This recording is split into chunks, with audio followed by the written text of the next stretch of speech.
baby bus! Let's go, Sheriff Labrador! The Mysterious Python in the Bushes, Part 1.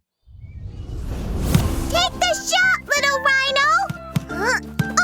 One foggy morning, Kiddie and Little Rhino were playing ball in the parking lot in front of garden condominiums.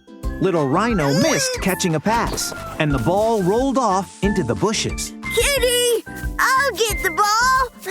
Little Rhino chased the ball all the way deep into the bushes.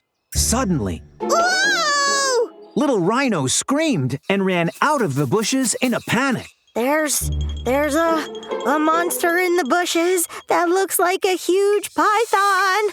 Ah! Let's call Sheriff Labrador for help!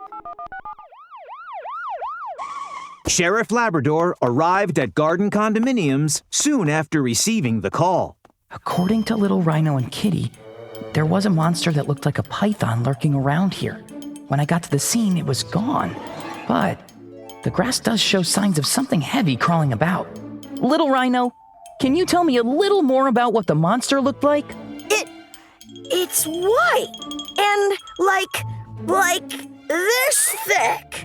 And its belly went up and down like this. Little Rhino offered a description of the monster, gesturing with his fingers to estimate its size. He trembled with fear at the thought of the monster's terrible appearance. After hearing Little Rhino's description, Sheriff Labrador took out his magnifying glass and searched the area carefully. Huh? That's strange.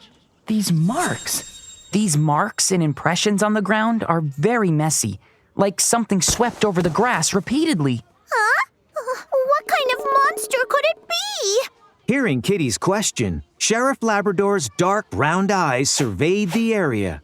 Unexpectedly, his eyes fell on a newly installed outdoor fire safety cabinet not far away. Let's check it out, Kiddie. Little Rhino, do you notice anything missing from the fire safety cabinet? Ah! The fire hose! Kiddie and Little Rhino answered in unison. Yup, you're right. We should never take anything from a fire safety cabinet without permission, because improper operation can result in dangerous consequences. If the fire safety cabinet is missing something during a fire, firefighters may not have all the tools they need to put out the fire, and people could get hurt or die. That's weird.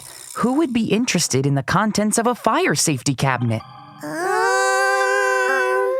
At Sheriff Labrador's words, both Kiddie and Little Rhino started to think hard, with their heads tilted to the side. Oh, I remember! Yesterday, when we were playing outside, Little Chimp suggested that we break into the fire safety cabinet and try to find some things in there that we could use as toys. But we stopped him. Yeah, I remember too. He wasn't happy that we stopped him, and I also heard him angrily whisper something like, "If you don't want to do it with me, I'll do it myself some other time." Oh, right. We haven't seen Little Chimp at all today, Sheriff Labrador. We need to find Little Chimp before he does something dangerous.